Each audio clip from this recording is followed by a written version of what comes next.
দেখো এই যে আমি এখন যাচ্ছি পাতা কুড়োতে। দেখো এই যে বস্তা নিয়ে নিয়েছি, এখন পাতা কুড়োতে যাচ্ছি।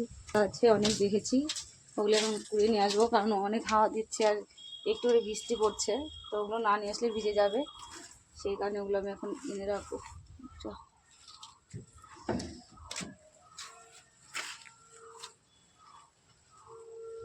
একটু করে ঝিঝি করে বৃষ্টি পড়ছে, আর আজকে সকাল থেকে প্রচণ্ড পরিমাণে হাওয়া দিচ্ছে। দেখো কত হাওয়া দিচ্ছে, আজকে সকালবেলায় ঘুমিতে উঠে দেখি প্রচণ্ড পরিমাণে হাওয়া দিচ্ছে, আর একটু আগে ঝিঝি করে বৃষ্টিও পড়ছিল।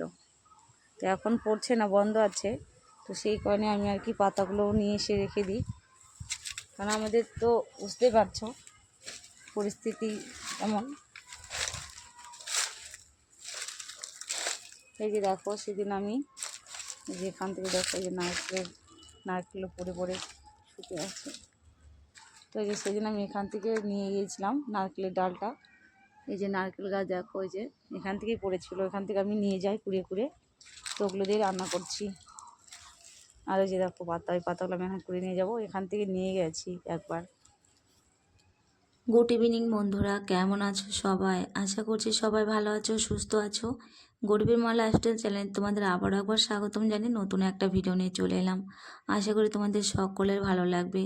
ভিডিওটি কেউ স্কিপ করবে না। ফার্স্ট টাইমে তোমাদের কাছে একটা আমার রিকোয়েস্ট রইলো, আমার ভিডিওটি যদি ভালো লাগে অবশ্যই সবাই সাবস্ক্রাইব করে আমার পাশে থাকবে, আর আমার ভিডিওটি যাতে তোমাদের কাছে সবার আগে পৌঁছে যায় তার জন্য নোটিফিকেশনটি সবাই অন করে রাখবে।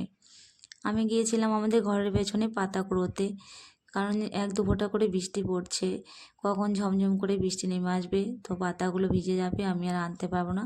সেই জন্য আমি চলে গিয়েছিলাম পাতাগুলো আনতে। আমি পাতাগুলো দেখেছি কালকে, তো কালকে আমি নারকেলের ডাল আনতে গিয়েছিলাম। ঘরের পেছনে জেঠুদের একটা নারকেলের গাছও আছে, তো যখন ঝড় বৃষ্টি আসে নারকেলের ডালগুলো পড়ে আর সেগুলো কুড়িয়ে নিয়ে আমি রান্না করি। তো তখন আমি ডাল আনতে গিয়ে দেখলাম যে অনেক পাতা পড়ে আছে, এর আগে আমি দেখতে পাইনি। তো পাতাগুলো দেখে না আমার খুবই ভালো লাগলো, মানে এতটা ভালো লাগলো কি বলবো, যে এতগুলো পাতা পড়ে আছে আর আমি দেখতেই পাইনি। আর আমার কয়েকদিনে রান্না হয়ে যাবে পাতা দিয়ে।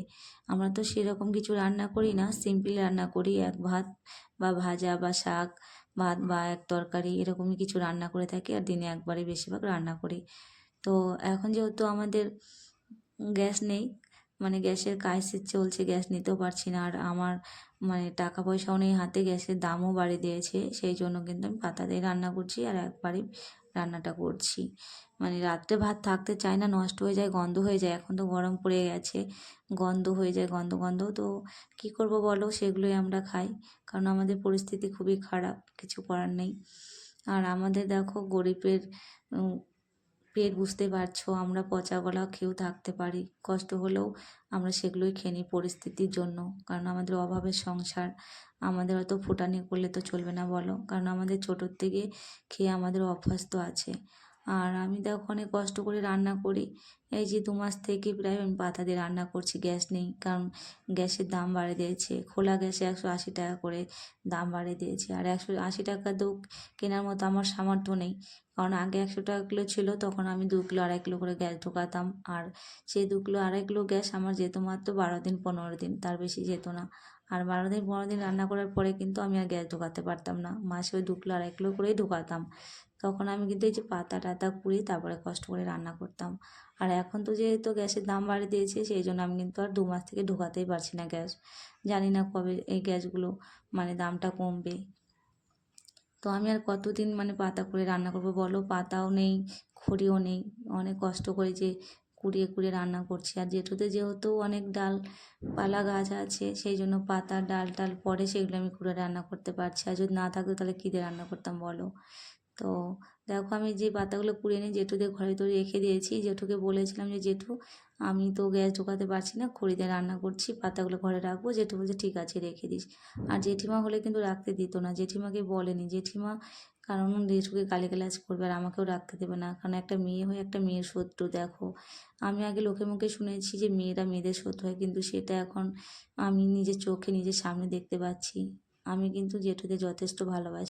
পাতাগুলো এনে ভাবলাম উঠানটা একটু ঝাড় দিয়ে নিই, কারণ অনেকটা নোংরা হয়ে গেছে, আর সকালে উঠান ঝাড় দিলে না বিকেলে না ঝাড় দিলে আর ভালো লাগে না, কারণ অনেক পাতা পড়ে যায়। আর আমি উঠানটা ঝাড় দিয়ে স্নান করে নেব, মেয়েকে বললাম একটু রান্নাটা বসাতে, তো একটু আগে দেখো ১-২ ফোঁটা বৃষ্টি পড়লো, এখন আবার রৌদ্র বেরিয়েছে। কারণ এখন তো আর বর্ষাকাল না, সেই জন্য একভাবে আর মুষলধারে বৃষ্টিও হয় না। তো মেয়েটা রান্নাটা বসাবে, আর বসাতে না বসাতে দেখো ঝমঝম করে বৃষ্টি শুরু হয়ে গেছে। বিধাতার কি পরিহাস, তাই না? বিধাতাও চায় না হয়তো আমরা রান্না করে একটু খাই। মানে আমাদের এত দুঃখ কষ্ট, তবুও মানে কি বলবো, এই দুঃখ কষ্টের মধ্যে আবার বৃষ্টি। মানে আমাদের একটু খাওয়াটা যে খাবো সেটা মানে আমাদের শান্তি নেই। তো বন্ধুরা, দেখতেই পাচ্ছ আমাদের কত কষ্ট।